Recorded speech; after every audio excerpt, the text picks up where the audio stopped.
امریکہ کے اندر اسرائیلی لابی سے زیادہ مضبوط لابی بن گئی ہے عمران خان کی، اور عمران خان کی حمایت میں امریکی کانگریس کے بعد UN human rights working group نے بھی بڑی تفصیلی رپورٹ دی ہے اور عمران خان کی گرفتاری کو غیر قانونی قرار دیا۔ اور تو اور امریکی کانگریس کی قرارداد پہ نون لیگ کے سینئر رہنما سینٹ میں پارلیمانی لیڈر سینیٹر عرفان صدیقی نے تحریک انصاف کی بڑی کامیابی قرار دیا اور بڑا تفصیلی کالم لکھا ہے، میں اس پہ بھی آپ کو بتاؤں گا۔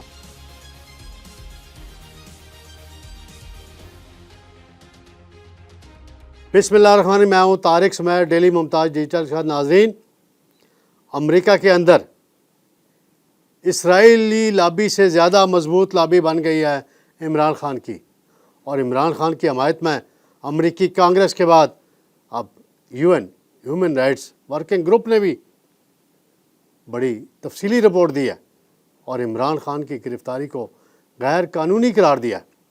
اور تو اور امریکی کانگریس کی قرارداد پہ نون لیگ کے سینئر رہنما سینٹ میں پارلیمانی لیڈر سینیٹر عرفان صدیقی نے تحریک انصاف کی بڑی کامیابی قرار دیا اور بڑا تفصیلی کالم لکھا ہے، میں اس پہ بھی آپ کو بتاؤں گا۔ سب سے پہلے میں آؤں گا ناظرین، تحریک انصاف کے اندر گروپنگ کی بات بھی ہوتی ہے، اختلافات کی بات بھی ہوتی ہے، نیچرل بات ہے، ہر سیاسی جماعت میں اپنی اپنی رائے ہوتی ہے۔ نون لیگ کے اندر بھی دو طرح کی رائے ہے، دو طرح کے گروپ ہیں، ایک شہباز شریف کی سوچ رکھتا ہے، ایک نواز شریف کی اور مریم نواز کی سوچ رکھتا ہے۔ یہ ہوتا رہتا ہے۔ PTI کے اندر بھی ہے، ایسے ہی ہے۔ عمر ایوب، شبلی فراز، رؤف حسن ایک طرف ہیں، شیر افضل مروت، جنید اکبر، شاندانہ گلزار دوسری طرف ہیں۔ بیچ میں اب فواد چودھری آن طبقے ہیں اور وہ بڑی نمایاں کوریج لے رہے ہیں۔ ان کے بارے میں کہا جاتا ہے کہ ان کو لانچ کیا گیا ہے۔ کس نے لانچ کیا؟ ویسے تو وہ میڈیا میں بات کرنے کے ایکسپرٹ ہیں۔ میں اصل بات کی طرف آتا ہوں کہ عمران خان صاحب نے پہلی مرتبہ اس بات کا اعتراف کیا ہے کہ پارٹی کے اندر گروپنگ ہے، اور انہوں نے کل جمعرات کو دونوں گروپوں کو بلا لیا ہے۔ کل شہریار افریدی، شاندانہ گلزار اور جنید اکبر ملیں گے، دوسری طرف عمر ایوب، شبلی فراز اور رؤف حسن بھی ملیں گے، اور عمران خان ان کی صلح کرائیں گے۔ اگر اس کے بعد بھی کوئی گڑبڑ جاری رہتی ہے تو وہ پھر عمران خان ایکشن لے گا۔ امریکی کانگریس میں جو قرارداد منظور ہوئی ہے اس کے حوالے سے یہ کہا جا رہا ہے کہ 85% ارکان نے حمایت کی عمران خان کے موقف کی، یعنی الیکشن میں دھاندلی کے معاملے کی، اور دنیا میں سب سے بڑی طاقتور لابی اسرائیلی لابی ہے امریکہ کے اندر۔ بڑا فیکٹ ہے، یہودی لابی جس کو ہم کہتے ہیں، وسائل ہیں ان کے، بڑا ان کا کنٹرول ہے، اکانومی پہ بڑا کنٹرول ہے ان کو۔ تو عمران خان صاحب کی حمایت میں جو قرارداد آئی ہے 85% ارکان کی حمایت سے اپروو ہوئی ہے۔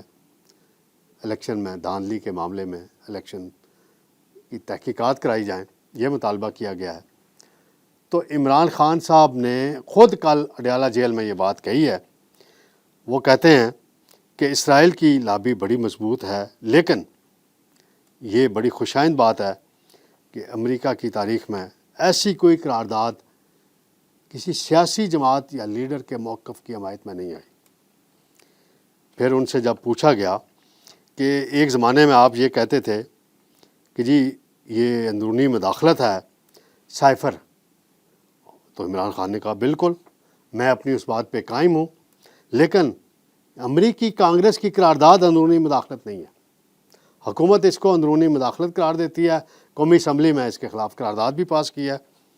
یہ بات تو فیکٹ ہے کہ انٹرنیشنلی جو PTI کی قیادت ہے انہوں نے بڑے اچھے طریقے سے ساری صورتحال کو مینج کیا، جو بھی طریقہ اختیار کیا۔ کوئی کہتے ہیں کہ فرم ہائر کی گئی ہے، فنڈز دیے گئے ہیں۔ فنڈز دیے گئے تو آپ کے پاس بھی فنڈز ہیں، حکومت کے پاس بھی فنڈز ہیں، سفارت خانے کیا کرتے ہیں وہ بھی دیں فنڈز اور اپنی لابنگ کریں۔ تو یہ ایک بڑی اہم بات ہے کہ جی اسرائیلی لابی سے زیادہ عمران خان کی لابی مضبوط ہے۔ اب یہاں کنٹرڈکشن آتی ہے پی ٹی آئی کی سوچ میں، قیادت کی سوچ میں، کہ سائفر کو وہ کہتے تھے مداخلت ہے، امریکی کانگریس کی قرارداد کو وہ درست قرار دیتے ہیں. یہ ان کی اپنی رائے ہے. اب فواد چودھری صاحب کے متعلق میں نے تھوڑا سا تذکرہ کیا ہے. تو کل خان صاحب سے پوچھا گیا فواد چودھری کے بیانات کے حوالے سے، تو خان صاحب کی طرف سے نو لیفٹ ہے، کوئی کمنٹ نہیں کیا انہوں نے، دوسری طرف معاملے کو لے گئے. تو یہ ایک فواد چودھری کے لیے کوئی اچھی خبر جیل سے نہیں آئی ہے. دوسری بات ہے، عرفان صدیقی صاحب نے جو کالم لکھا ہے ناظرین، اس میں وہ کہتے ہیں، اس کا ٹائٹل ہے امریکی قرارداد پی ٹی آئی کی بڑی کامیابی. تو یہ دیکھیں، نون لیگ کے رہنما وہ بھی امریکی کانگریس میں قرارداد کی منظوری کو پی ٹی آئی کی بڑی کامیابی قرار دے رہے ہیں. ساتھ ہی انہوں نے بڑی ڈیٹیل سے اس کو سمرائز کیا ہے اور کہا ہے کہ امریکی ترجمان جو ہیں وہ کہہ چکے ہیں یہ پاکستان کا اندرونی معاملہ ہے، بار بار کہہ چکے ہیں، لیکن اچانک امریکی کانگریس سے یہ قرارداد منظور ہونا یہ زبان زد عام ہے پاکستان کے اندر کہ کوئی نہ کوئی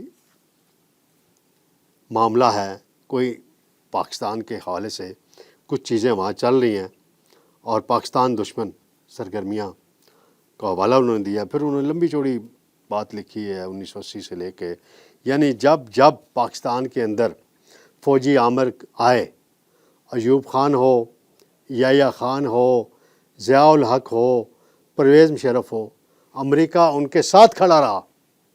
اور جب بھی کوئی جمہوری حکومت آئی، چاہے وہ عمران خان کی ہو، چاہے وہ نواز شریف کی ہو، چاہے وہ بے نظیر بھٹو کی ہو، امریکہ ان کے ساتھ کمفرٹیبل نہیں رہتا، کیونکہ انہیں ون مین یس مین چاہیے ہوتا ہے، اور جمہوریت میں ون مین یس مین نہیں ہوتا. فیصلے مشاورت سے اور پارلیمنٹ کے اندر ہوتے ہیں. اب سوچنے کی بات ہے کہ سفارت خانے کیا کر رہے ہیں. یعنی U N human rights working group کی جو رپورٹ ہے وہ کہتے ہیں ہم نے 7 مہینے سے 6 مہینے سے خط و کتابت کی، دفتر خارجہ سے رابطے کیے، ایک لائن کا جواب نہیں دیا گیا. وہ مسعود خان بڑے دعوے کرتے تھے جو سفیر تھے امریکہ میں پاکستان کے، منیر اکرم بڑے دعوے کرتے ہیں ہماری بڑی لابنگ ہے. کیا لابنگ آپ نے کی بھائی؟ کیا خاک لابنگ کی؟ کچھ بھی نہیں کیا. تبھی تو اب مسعود خان کو تبدیل کر دیا گیا، نیا سفیر امریکہ جا رہا ہے. تو ناظرین انشاءاللہ کل آپ کی خدمت میں اڈیالہ جیل سے آنے والی تازہ ترین خبروں کی روشنی میں حاضر ہوں گا. کل بائی دی وے بتاتا چلوں، پی ٹی آئی کا پہلا جلسہ ہو رہا ہے الیکشن کے بعد اسلام آباد میں ترنول کے مقام پہ. ہائی کورٹ کی مداخلت سے اجازت ملی ہے اور بڑی بھرپور تیاریاں ہیں. عمر ایوب کا بھی بیان آیا ہے، اسد قیصر کا بھی آیا ہے کہ یہ بہت بڑا جلسہ کیا جا رہا ہے. کے پی کے سے قافلے بھی لے کر آئیں گے، علی امین گنڈا پور، اور پنجاب کے اندر سے بھی اور اسلام آباد کے اندر سے بھی قافلے لائے جا رہے ہیں. دیکھتے ہیں کہ یہ جلسہ کتنا بڑا ہوتا ہے عمران خان کے بغیر. یہ بڑا کڑا امتحان ہے پی ٹی آئی کی قیادت کے حوالے سے.